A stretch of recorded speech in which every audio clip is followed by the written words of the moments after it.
Lah termasuk fatonahnya Nabi. Nabi itu pandai mengkiaskan, menganalogikan sesuatu yang tidak bisa dicapai oleh kita punya akal atau yang nggak bisa dicapai oleh panca indera kita dengan sesuatu yang bisa kita lihat atau yang terangsang oleh kita punya panca indera. Kita nggak bakal tahu bagaimana keadaan kita di alam kubur. Nah, kecuali udah mati baru tahu. Tapi udah mati tak ada cerita hantu bangkit, ya kan? Masa udah mati hidup lagi.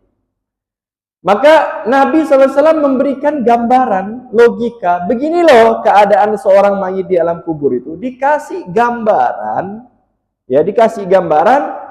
Kita kan nggak bisa nih membayangkan alam kubur bagaimana. Nabi ngasih gambaran dengan suatu gambaran yang bisa kita rasakan. Seperti apa? Seperti seorang mayit, seperti orang yang tenggelam di tengah lautan. Nggak ada yang nolong. Gimana itu?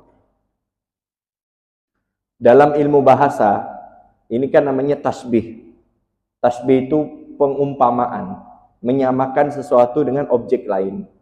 Kalau model-model begini, ya biasanya yang disamakan objeknya itu lebih dahsyat lagi daripada subjek. Yang di objeknya itu kubur. Maka objeknya itu alam kubur itu lebih dahsyat lagi daripada keadaan seorang yang tenggelam di tengah lautan. Kita tenggelam di tengah lautan aja udah ngeri. Udah ngeri. Ini lebih ngeri lagi. Bayangkan. Itu gimana keadaannya, wallahu a'lam. Itu yang satu. Ini biasa dalam ilmu kosakata bahasa Arab seperti itu. Z seperti singa. Z subjek, singanya objek. Dalam hal apa? Keberanian. Beraninya. Tapi kalau dibandingkan keduanya, lebih berani singa.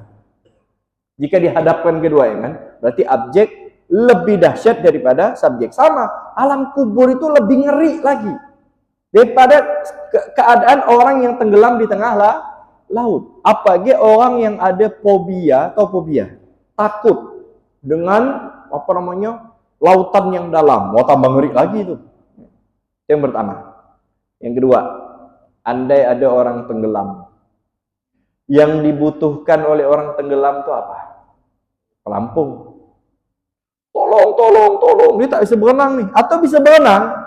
Ya berapa lama lah dia di air. Orang jago-jagonya berenang. Tak mungkin 2-3 jam di sungai. Tak mungkin. Habis juga napasnya kan. Keram juga dia. Dia pasti butuh pertolongan. Dia pasti butuh bantuan. Yang dia butuh saat itu apa? Pelampung. Atau sesuatu yang bisa membuat dia ngambang. Batang kayu. Atau apalah gitu yang bisa menyelamatkan dia. Ada orang tenggelam, tolong saya. Kapal lewat. Kok mau ya nih emas 1 batang, mau ada? Tidak mau. Loh, emas ini 1 batang. Mau 1 batang anggap berapa kilo? Misalkan 10 kilo. Lumayan itu. Langsung kaya mendadak. Tapi ini orang mau tenggelam. Kira-kira dalam keadaan seperti itu mau nggak? Nggak bakalan mau. Tak tambah lagi.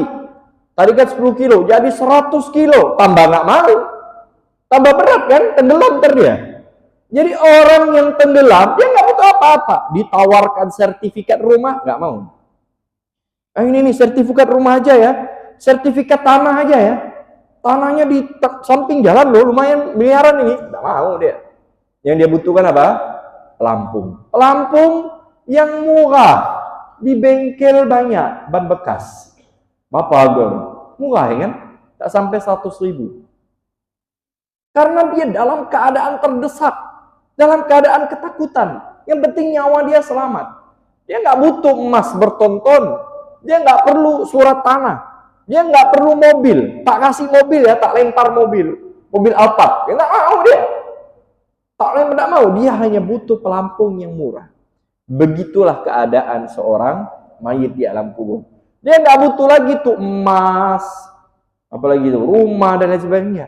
Dia hanya butuh pelampung yang untuk menyelamatkannya di alam sana.